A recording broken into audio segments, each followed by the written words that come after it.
Hey everyone, Will here from FrontFundr. Sorry we're just running a couple minutes late, some technical difficulties.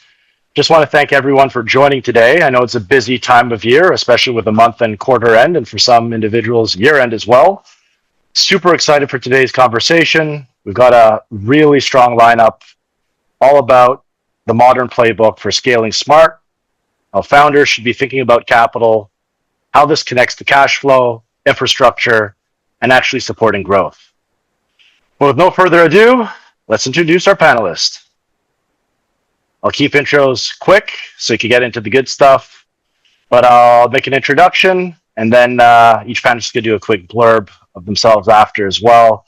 But Melissa, let's start off with the founder, president of VGain. VGain's making waves on the sports nutrition space.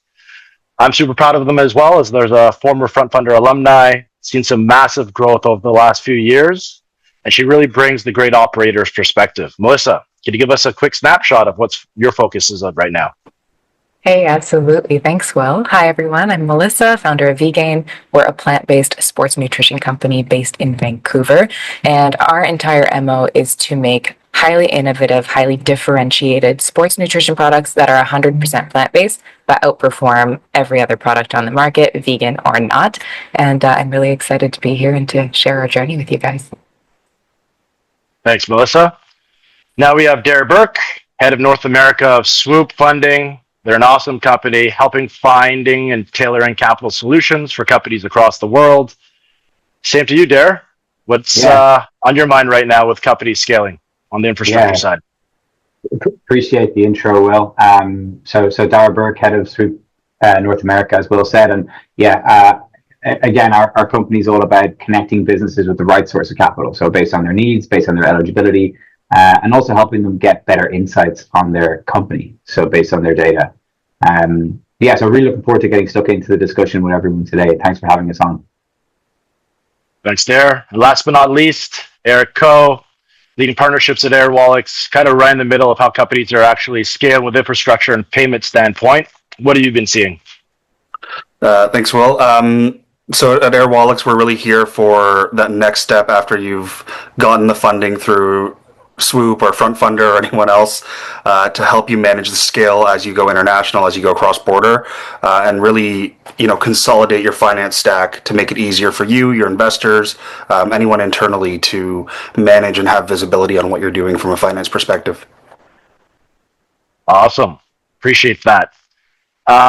Before we get started, just want to say one last thing. Really want to leave some time at the end of today's conversation for any questions.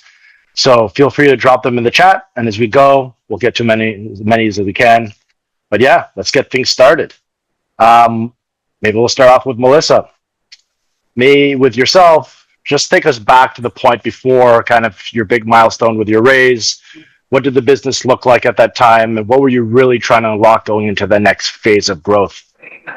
Yeah, okay, you're putting me in the hot seat first. Happy to share. So we launched VGain just over 3 years ago in January 2023, and we launched as a bootstrapped independent brand, predominantly direct to consumer, which is a really great way to get to know your customers, to really validate what you're doing from a payments perspective as well. When you sell a product, you get paid right away. So that's all really great. We built a lot of traction that way, to the extent that I think, like a lot of CPG companies specifically, we had demand that was outpacing our inventory, which everyone says is a great problem to have, but it is a really serious problem, especially when you are trying to grow, you're trying to be consistent, and people, of course, it's the age of convenience.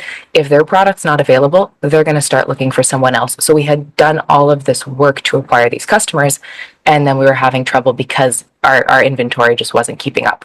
So that's when we started looking out there, okay, how do we grow? How do we get to that next stage?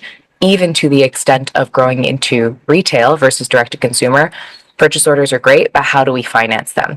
So we thought, okay, now's the time. Our small team does need to grow. We want to bring on some external capital to bring more people in, but also the thought of giving away equity in the company just to do an inventory run, which is, a really big long-term decision for a very, very short-term problem. That was something that we wanted to solve in other ways. So we were starting to explore all over the map with as you know, FrontFundr, right? We built our community of investors and athletes that we work with and customers who were able to come in and be a really big part of that growth for us, but also combining that with non-dilutive sources of capital so that we could retain that control and grow and finance those purchase orders without necessarily giving away the farm in the process. Oh, 100%. And today seems some tremendous growth. Tying right back into, Dare with Swoop, I was going to say, since you're more in the capital raising space, what are certain questions or things that you've seen most founders kind of experience in regards to just common misconceptions when it comes to capital raising? Yeah, thanks, Will. And I feel kind of blessed to have Melissa here because it's just underscoring a lot of the points that we say, like on the funding side and the pain points that we see. But even building on some of the working capital points that Melissa said, so true. 60% of the companies that we see in Canada are coming to us trying to solve a working capital solution. Now the products they use and the solutions they pick might vary, but at its core is sometimes just trying to fund growth through payroll, inventory purchasing, fulfilling orders, marketing, the kind of operating expenses.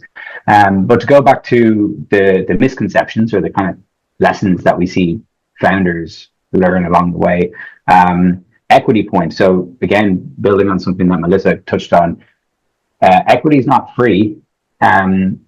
Maybe like a really obvious thing to say, but I think people do genuinely misinterpret how to value equity and what the actual cost of equity is.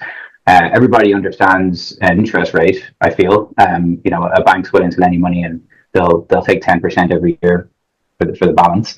But a equity investor is actually going to expect 1,000%, not 10%. Like VC investing in particular at an early stage is a very risky asset class. And even the big name VCs in any part of the world, actually, they account for a lot of companies that don't make it. So in return, they want to make sure that a company is not just growing 20, 30%, they're growing 500%. So they expect, super normal returns. And so that's the first thing, like equity is not free and equity is actually a lot more expensive than debt in many cases. There's a compounding effect of diluting as well. So, you might dilute early, and then you might dilute at Series A and Series B and Series C. And before long, great companies and great founders have 10% equity stake on the cap table. So that early sale of equity can end up being really, really costly further down the line. You might not understand how expensive it was until you've gone through the hard yards of building a really great company that's expanded into many markets maybe. The other thing I think that founders maybe don't account for is the time it takes to raise a round. I'm specifically talking about equity here, but it's worthwhile. And Will, you'll probably have insights on the crowdfunding side of things as well in terms of what's required to be successful. But when it comes to engaging VCs and institutional investors, you sort of need to be out of the gates a year out. I think in many cases, you need to be cultivating a network of investors that are active in your vertical. It's not a 3-month thing like you might hear romantic stories from Silicon Valley, but it's actually a case that you have to run it like a sales process. You got to speak to a high number of investors and expect a low rate of conversion. And even if you look at the stats from Canada last year, the volume of deals at venture stage is down. The biggest investor is BDC Capital. And there's a similar number of capital going out the door, which means the deal sizes are getting larger, but the volume of deals may be contracted a bit.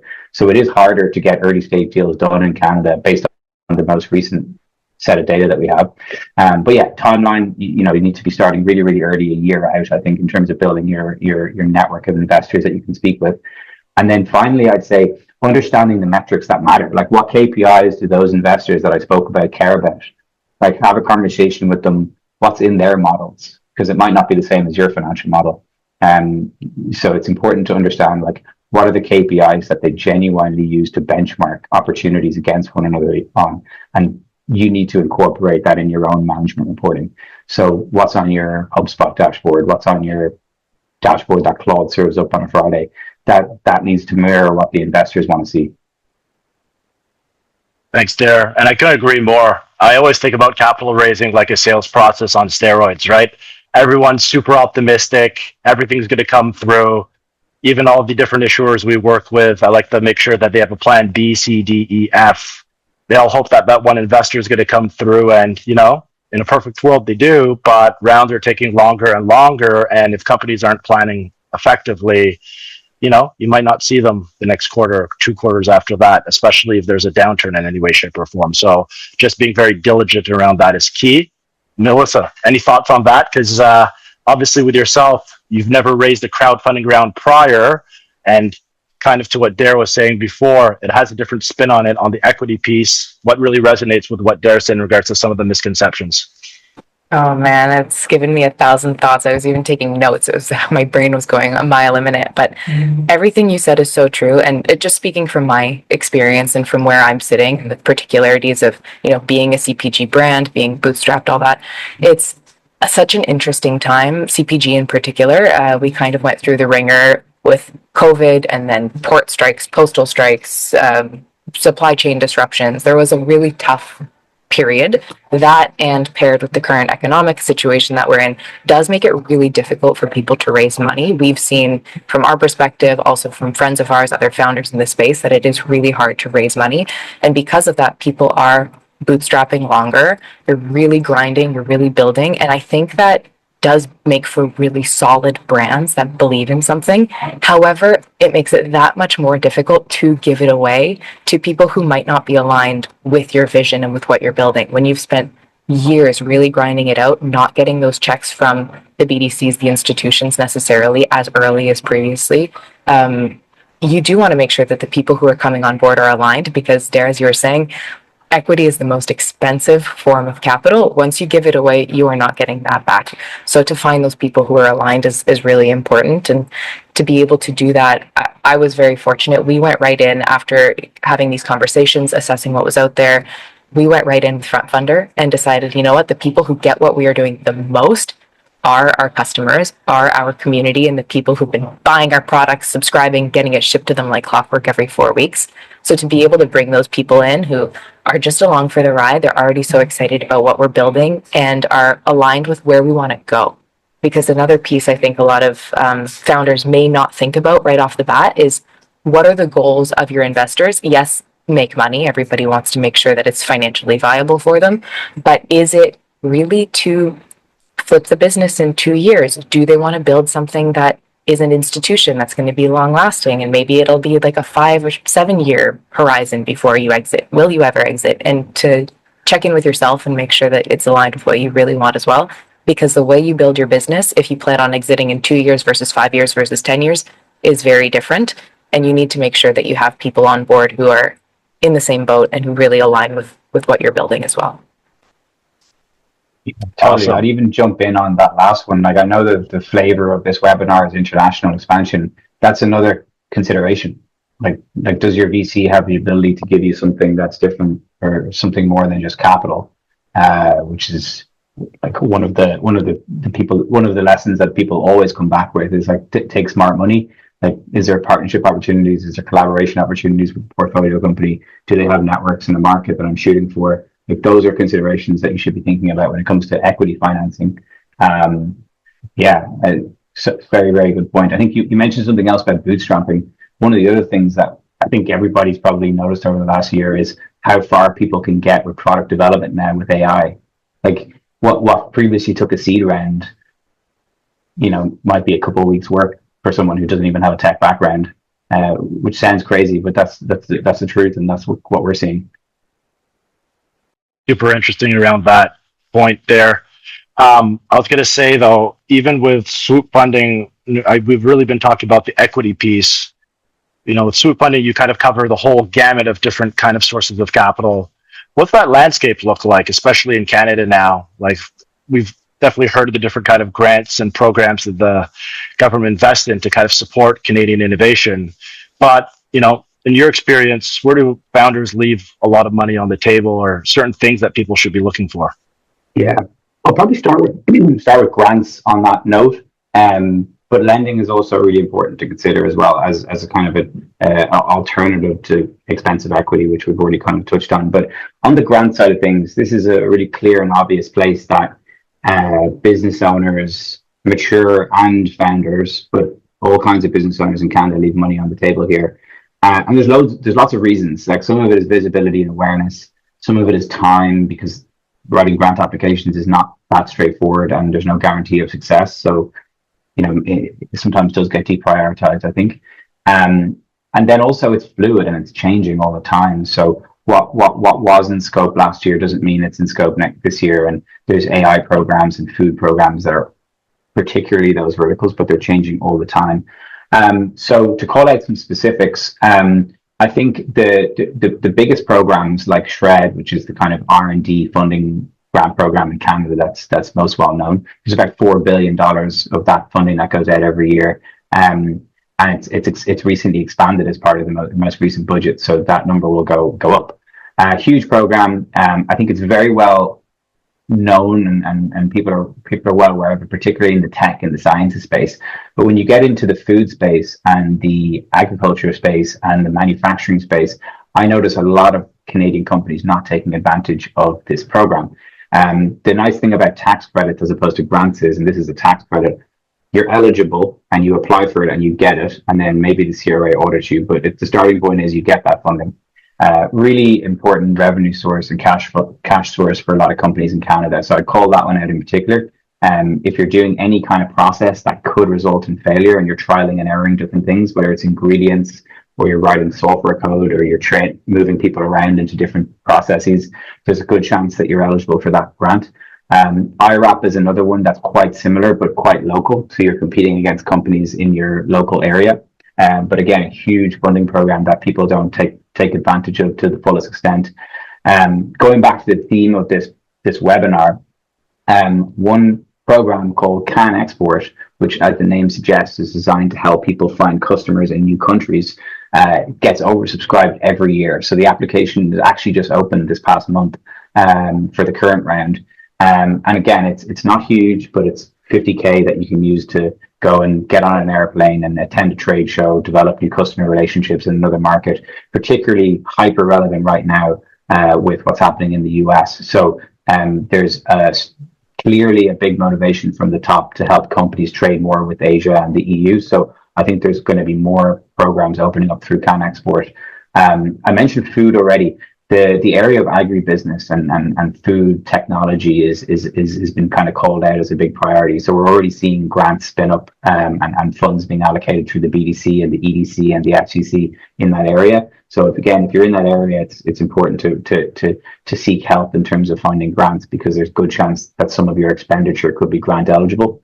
The other areas is AI and technology around AI. So we saw a program in the summertime, the AI Compute Fund, to help Canadian businesses invest in essentially paying for Microsoft Azure or Google Cloud or whatever they're using to kind of help run AI models. So there's more of those programs coming online as well, which is super interesting. That was a very popular one over the summer. So I think the rather than just ream out a bunch of programs, what the message that I would maybe leave with the group and the attendees is do a grant mapping exercise, but start early. So if you're thinking of taking on a project, if you're thinking of hiring people, if you're thinking about expanding into a new market, weave grants into that planning process, because it's very hard, if not impossible, to be applied to be successful in terms of applying for a grant after you've spent the money. You've got to get approved, spend the money, and then claim it back. That's the sequence of events you've got to follow. So if you're, as I mentioned, planning to do anything involving capital expenditure, buying an asset, moving into a new market, even hiring people, just have grants front and center, and there's a high number of people across Canada, including ourselves, that can help you map to the right grant programs. So yeah, I'll leave it at that in terms of grants, and if anyone wants to jump in, please do. And then lending, I'm sure we'll probably come back to, but there's tons of great lending programs across Canada outside of the big five banks that founders often don't take advantage of as well. I was going to say, Dare, before I kind of pass it on to Melissa, with if she took advantage of any of these kind of alternative sources of capital. Do you find, if it was your first time trying it, obviously grants can be a little bit, there's so many to kind of look at, time, all that fun stuff. Would you recommend people using consultants, or what's the best path forward to ensure that you're taking advantage of everything? I would, yeah. And I'll kind of take my rose tinted glasses off and not mention our company, but I would definitely, whether it's SHRED or any other program, there's a really rich network of shred grant writers across Canada, so you can kind of take your pick. But many of those are also connected to grant writing organizations, and I think it's never a bad idea to have a conversation, and again, to map your business expenditure to these programs, because that's what it comes down to. They're trying to incentivize you to spend money in certain activities, hiring, food, technology, whatever the most important things are at the moment. And so it's just mapping to whatever you're spending money on, where you are in Canada, what industry you're in, what programs are available. So I think it's always a good idea to do that exercise and seek external help. Many of them will do that for free and charge you a fee on success. So at least there's not much risk for you in terms of going down that path. And as you say, everybody could do it more time back in their calendar. And this is one of those things that people don't get to. Yeah. Leave it to the experts, right? Yeah. But yeah, Melissa, I know Darren mentioned a lot of more so tech-focused grants. What did VGain take advantage of, or did they at all? Yeah, we definitely took advantage of grants in a big way. We're fortunate that right now there is a lot by way of opportunity in the Canadian agri sector. We use all Canadian agricultural inputs for our products, so everything is grown in Canada. We manufacture in Canada, so there is a lot of interest there that we were able to benefit from. And because of our positioning, also developing new products and innovating on that side, we got sort of sucked into this world of agri-tech. Despite being a consumer product, we do have a lot of technology behind what we're building. So we definitely were able to benefit from a lot of the grants out there. Grant writers and people who are a lot better than we are have been hugely beneficial in getting a lot of this help. I like to think I'm a fairly good writer, especially leveraging AI. It is more accessible than ever to be able to write these grants, but it's a full-time job. And there's a lot out there, and you still need to run your business. So at the end of the day, to have these people who've done it before, who know what these grant writers are looking for, or who these granting bodies are looking for, what is going to position you for the most success, it's so valuable. And for them, they've also heard of everything else. So they're really great at positioning you for other opportunities. A lot of local groups as well. Here in British Columbia, we have programs like BC or BCAFE that can even cover your marketing dollars. And that's significant to be able to actually help pay for digital ads or new packaging run. Like programs like that are so helpful as you're scaling, even if it's only $10,000 towards new labels. That really adds up. So the more of those you can collect on your way, which can also help you see opportunities in your business, whether that's highlighting new ingredients, putting for ourselves, let's say a Buy BC logo on the packaging, that all really resonates with customers. But also on the flip side of that, because it is such a wormhole of opportunity, it can be very easy to get distracted by big shiny grants that maybe don't align with what your business is doing. So I would put that word of caution out there that don't force your business into a path just because there's grant money at the end of it, if it's not aligned with what you're already trying to build. Completely makes sense. Thanks, Melissa. I know we've been touching quite a bit about capital raising. Really want to kind of expand to the other topic in regards to infrastructure, more so around to expansion. And I know, Melissa, obviously being Canadian company, VGain, maybe walk us through your journey expansion to the US. What did that look like? What are the differences? And yeah, what are some things that you wish you knew earlier? Oh man, I wish I knew a lot of things earlier, but we were, again, fortunate in the sense that the US is such a big market and there's so much pull that comes naturally from the US for us. So even without spending any advertising dollars, without going down there, without necessarily trying to capture a US audience, about 30% of our organic sales were coming from the US. That was all direct to consumer. That was shipping from Canada. Of course, the tariff situation did change things for us, and it forced us, which turned out to be a good thing, to look at our US strategy a lot more closely, a little earlier than we were expecting. So that meant, setting up 3PLs in the US, fulfilling direct-to-consumer sales in the US. Again, with that lingering bottleneck always of inventory, US is 10x the market size, but in terms of consumer purchasing patterns, they are quicker to purchase and they spend more money. So it's a really attractive market, but again, leveraging those grants and getting down there. Can Export was a big one for us to actually be on the ground and better understand those consumer purchasing patterns in person. It was really important for us, but that's something that we're still navigating now is that demand piece, because globally, in general, our products definitely have a lot of global international appeal, but Canadian products, just regardless, we have a really good perception internationally.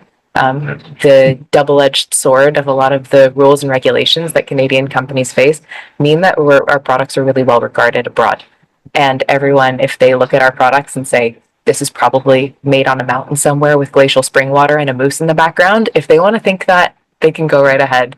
But it means that there is a lot of demand, and we are working hard to grow and meet that demand in a sustainable way. You mean there's no moose on the glacier? I know, yeah, exactly. The whole Maybe an world's elk. coming down right now.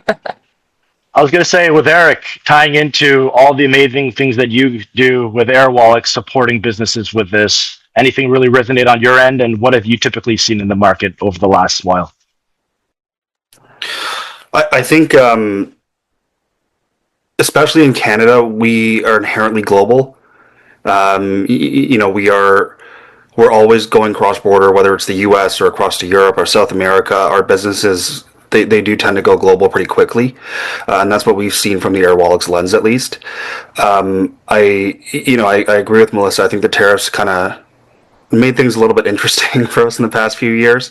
But the one thing I think, and as a former founder, as partnerships manager at AirWallex, I think it causes us to be more resilient as well. Our founders and our business owners are finding other ways to save money, to be more efficient with the shipping or with how they're delivering services and products across the border. So I really think that it's more of a hiccup than anything else. And I think that businesses are going to continue to go global. There's going to be a lot of expansion, and having the right infrastructure to back you is more important than ever now. Awesome. To build with that, let's say they're looking to build those systems for expansion. What are the non-negotiables that they should be looking at? In what order, in your eyes, would you say? I'm going to try to break it down into like 3 or 4 different things, because I think I could talk about this for a while. I'd say the first thing that's non-negotiable is like real-time visibility into your infrastructure by country, by currency. If you're looking at your finances, really being able to organize your infrastructure, your processes properly as you're expanding. 2 would be the ability to service your local markets in the way that they look to do it. So from our perspective, it's allowing them to pay locally in your target markets, right? Not just sending expensive wires internationally all the time. The other thing from the finance perspective, I'd say, is the foreign exchange controls, so that you're not accidentally speculating on currency movements or what's going on today in the market, right? You get proper visibility into that. And then the last thing, which I think applies to everything, is just having your basic operational guardrails in place, right? The different permissions, approvals, good practices in business operations and accounting, in your integrations and your finances. I think if a founder can really show that they run things through a proper, like, unified global system or platform, that everything is organized properly and that they're efficient, there's a lot more confidence that they can execute on their international plan without burning time, money on things like, for lack of a better word, financial plumbing, I'll say. Makes sense. Melissa, does that resonate with you in any way, shape, or form in your journey? Yeah, it's that not burning the time and the money, of course, resonates. That's what everybody wants to hear. But something that, in my experience too, sometimes you're looking at a new market and you don't want to invest heavily because you don't know at the end of the day if it's going to work. You can do all the trade missions you want, you can show up, you can do your research, but maybe there's something you overlooked and that it doesn't work out. So to have something, and something that I really appreciate about AirWallex specifically, is not necessarily triggering a permanent establishment in another market, that you can actually dip your toes in and be able to be there without maybe exposing yourself to a tax liability that you weren't aware of, or really going full on in a way that's going to have lasting impacts on your company. Maybe that's something that you can speak more to about, but as a founder, that really resonates with me as a potential pitfall that can be avoided. Awesome. Thanks, Melissa. I know, Dare, you support a lot of businesses as well, internationally, globally. Any thoughts on this? Yeah, like plenty. On Eric's point as well, one of the points he didn't make, and I'll make for him as an Airwalks customer. So shout out you guys. Even small things like setting up a bank account in a new jurisdiction. So the US, for example, you can get a US domiciled account as opposed to a USD account through RBC, which is worthless. Not to slam RBC, but just as an example, those little infrastructure steps mean your customers have confidence because they're paying the bank that's in the US or your new partners, etc. So I think that actually, even though it might seem like a small thing in the wider strategy of entering a new market, they actually are helpful small steps that might have been more complicated in years past.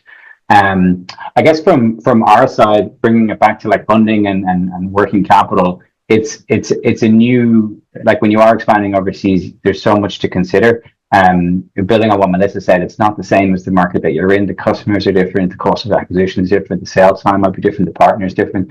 So you shouldn't assume that you can lift and shift the same model from market X to market Y. And I think your working capital strategy should reflect that. So planning ahead 6 months, 12 months of payroll or not getting the sales revenue that you expect, contingency planning around that entry or market entry, and ultimately it comes back to working capital because you still have to pay your people and you still have to pay your vendors. So I think making sure that you have sufficient runway to support your strategy, even if it doesn't go to plan, is probably a key one that I would say.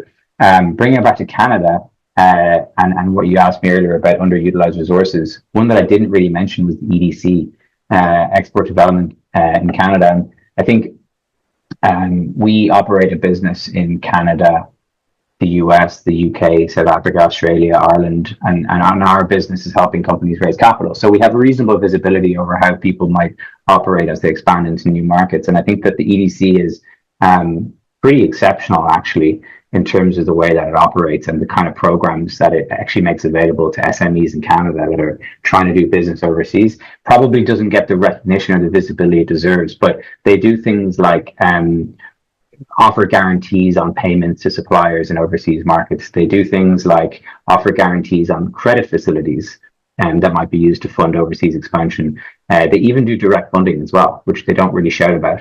So I think if you are expanding into the overseas market and you're an SME and you're Canadian, it's always worth considering what they might have to offer to reduce some of the risks, some of the financial risks that you're taking on as you're expanding into a new market.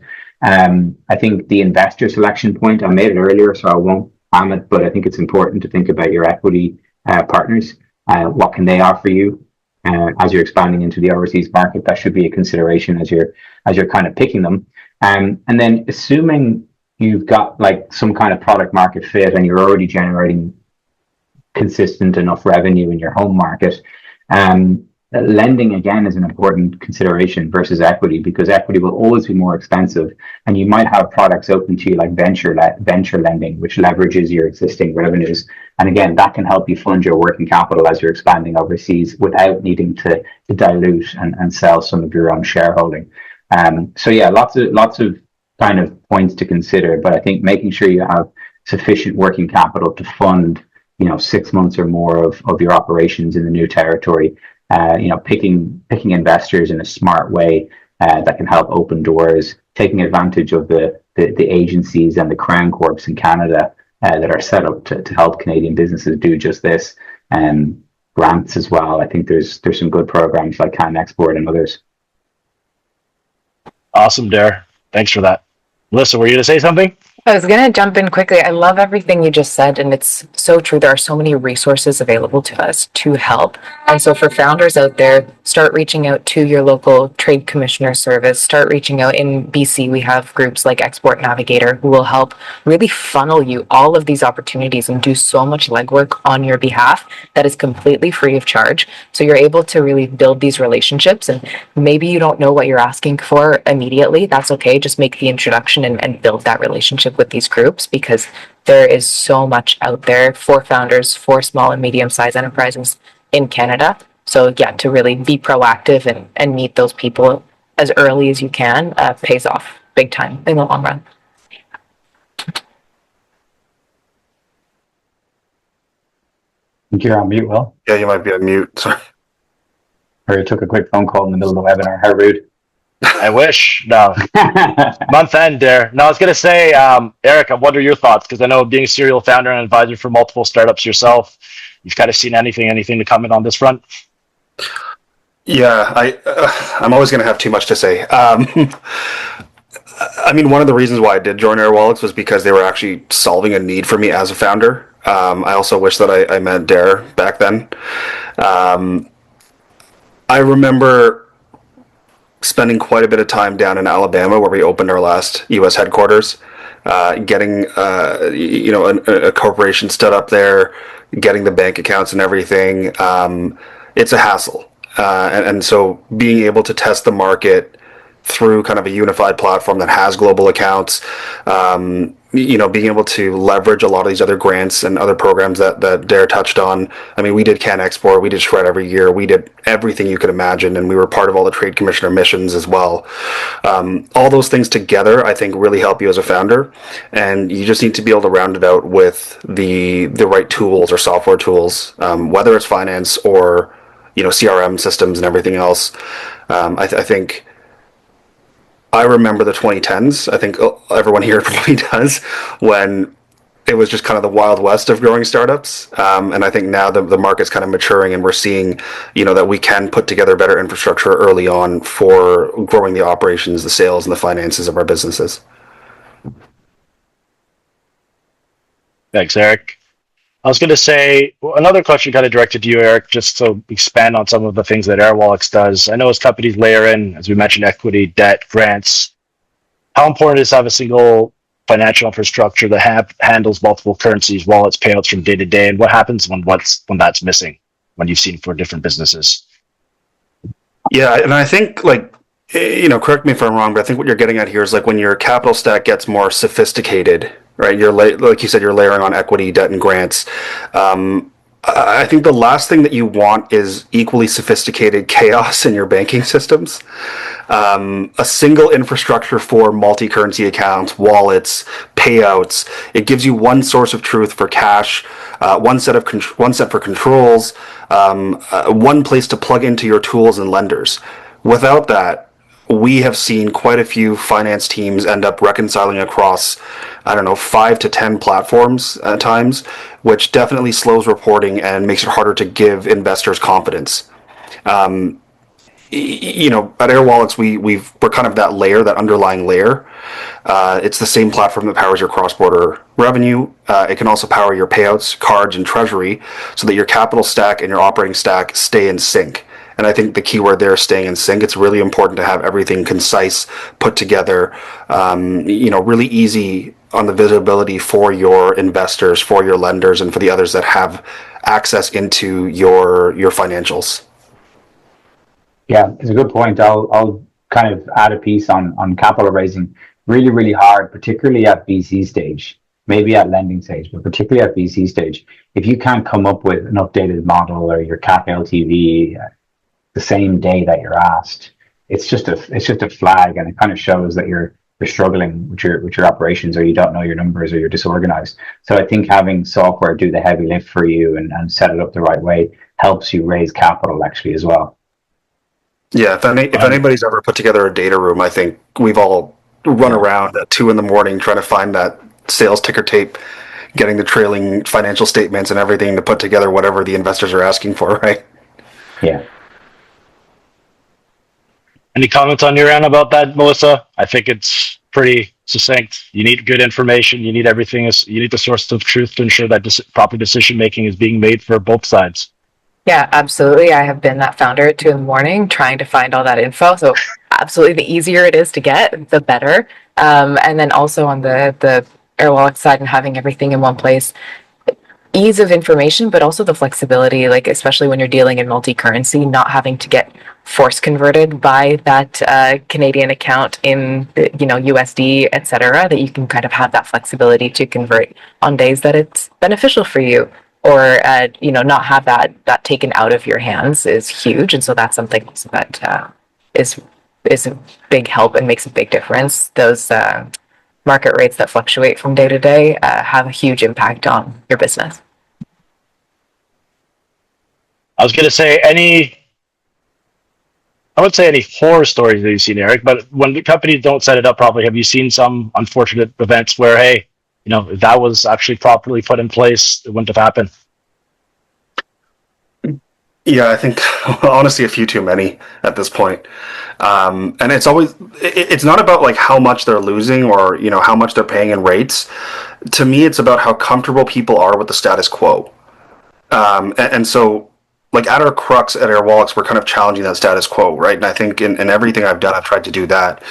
But we're trying to get founders and business owners to understand, and finance professionals to understand that there are better options, that there is innovation coming into the banking world, into the finance world. And so we have seen people that are paying, 3 to 5%, let's say, on their FX rates, which is just insane. If you look at that, it's a small percentage, but if you scale that up as they're scaling the company, it takes quite a bit out of your business, right? And it takes away from your expansion. It takes away from your operations, from any growth that you want to do. I think Melissa touched on this a while ago, but even like, $10,000 more for your inventory purchases, that goes a long way, right? And so I think it's more about, like I said, the status quo being challenged, and people understanding that saving on these margins and saving every little bit as you scale is really going to have a material influence on your business in the long run. Yeah. And I didn't really mean horror stories, but some people, you don't know what you don't know, and there's alternatives out there. So when you're able to kind of take advantage of it, even like for us at FrontFundr with Airwallex, you see, hey, there is light on the other side of the tunnel, kind of a thing. Yeah, I can't put anybody on blast right now. Well, I think we've covered quite a few things today in regards to, obviously, the capital raising, infrastructure. We have a couple questions here as well, and then really want to kind of ask a few questions to the panel. So maybe I'll just start here first with some of the questions, and we could get into the panel questions. But from the FrontFundr part of your raise, how hard was it to do your marketing to generate investors? That was a question for Melissa. Guessing that's for me. Yeah, it's that's not an easy answer, in the sense that I wouldn't say that if you just put a campaign on FrontFundr, you can just expect investors to find you. You need to do the marketing work, of course, to get it out there, to tell people what the benefit of investing in you is. We were fortunate that we had already been in business for a few years, and we had a customer base that was really engaged and was actively looking to participate in what we were doing. This was also a really easy narrative, because the pain point that we'd had since the beginning was that we didn't have money for inventory. So to say, hey, we are raising money not for some lofty thing that's really hard to understand, but because we want to make more products so that they can be more available to you, that was a really easy thing for people to understand, and that they were excited about solving with us. So I want to say it wasn't a difficult lift in that sense. Of course, you need to be on it and organized and interacting with your mailing list and doing all of that. If you didn't have an active community, I can imagine it would be a lot harder. Not to say that it's impossible, but I think making sure you have that really well-cultivated community before you start is the most important piece to a successful equity crowdfunding raise. Will, maybe you have a different take, but in my experience, I think that was the easiest lift. No, you can say it. I could say it better myself. I think the biggest thing is most people think that building a community is quick, or it can happen very quickly.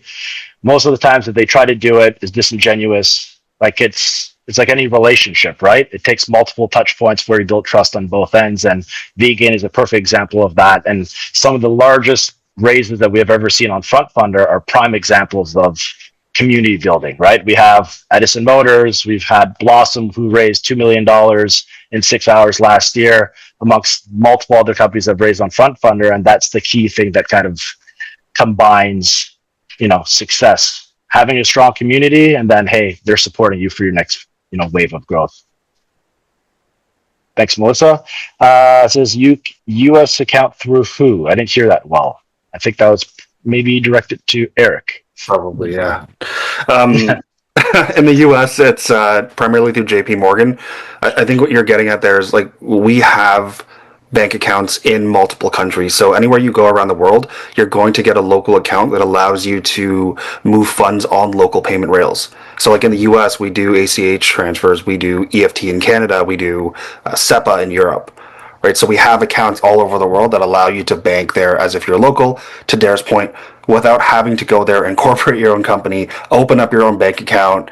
That's a whole process, right? So we just kind of allow you to do that very quickly, and take a lot of the hassle out of that part that really shouldn't take up too much of your time anyways. Thanks, Eric. I think that's the last question here. Just, a good way to kind of, I guess, end the webinar on my end would be, hey, obviously scaling smart, what does that mean to each one of you? And if you were to give one tidbit of wisdom of what people should be doing based on today's theme, if you could add that as the final comment as well, that'd be great. So maybe we'll start off with you, Eric. Sure. I think scaling smart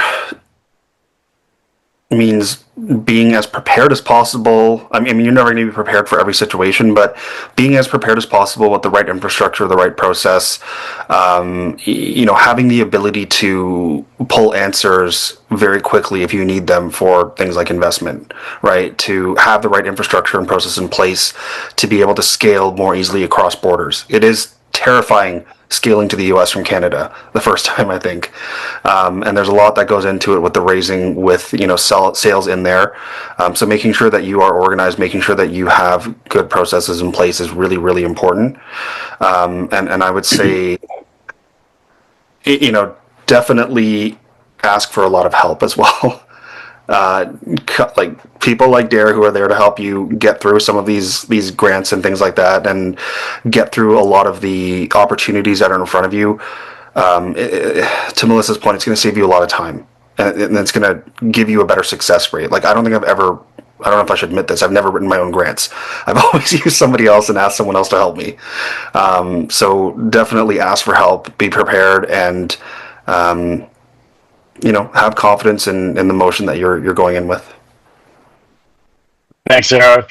And same question to you, Dare. I think, 2 points if I could be so bold. I think one, like echo what Eric said in terms of like, particularly on the government funding side, because it is hard to actually see them. Like we've tried to build a platform that addresses that point of visibility being poor, but it is hard to stay on top of it, even for us. Like every single day we're adding grants in our platform. So seek someone whose job it is to do that 5 days a week and get them to help you. And then the other point is I'm kind of working capital obsessed. Maybe it's the accountant in me, but like plan for the bad scenario as you expand overseas. So think ahead in terms of operating expenses, not revenue, operating expenses for 12 months. And move forward on that basis, because everyone can write a pretty financial model, but what happens when a customer falls through, or it takes longer to get paid than you expected? And that's the scenario. That's the way I would look at market expansion, because it's not easy to execute, and there's a cost to it. And make sure that you're not going into it overly rosy in your estimations. Thanks, Dare. And last but not least, Melissa.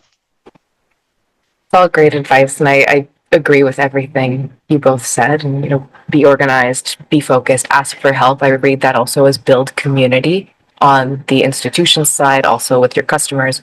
The big one that keeps popping into my head, and Will, you know this about us, is be nice and surround yourself with people who you actually want to spend time with. And I really think that applies to everything. I think that applies to your team internally. That applies to your investors in a really big way. If you are not happy to see their name pop up on your Google Calendar, I think you need to revisit what it is that relationship is really bringing to the table.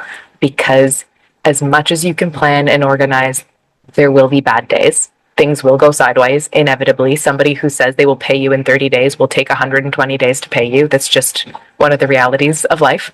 And so to have people in your corner that can get through those tough times with you, who are building in that same direction as you, I think is the most important piece. And you will figure that out together. Thanks, Melissa. And I love that. Be nice. Not a lot of people are all the time. And that's a perfect homage to Patrick Swayze in Roadhouse. Favorite quote of that movie. But I've aged myself now in front of everyone. But I was going to say one last question actually is directed to Dare in regards to Swoop before we end today's discussion. Is Swoop's platform primarily geared towards early stage startups, or can more established companies, such as a 10-year manufacturing business with a holding structure, integrated distribution across Canada, US, Europe, also effectively leverage your solutions? Yeah, short answer is yes. Actually, 8 out of 10 of the companies that register on our platform every day are companies that are more than 5 years or old. So we do have programs for startups, and particularly on the equity investment, they're usually young companies that use that service. But on the lending side, very often it's companies that have been around for many years, that are using supply chain financing, bank lending, inventory financing, etc. So absolutely yes, and please reach out if we can be helpful. Thanks, Dare. Well, I appreciate Melissa, Eric, Dare for participating in today's discussion. I appreciate everyone attending today's webinar. We'll be sending a follow-up email with the video of today's webinar. If you're interested for more information, feel free to take a picture of any of these QR codes to learn more about Swoop, FrontFundr, and Airwallex. And yeah, everyone have a great rest of their day. Cheers, everyone. Thanks, everyone. Thanks, everyone. Thanks, everyone.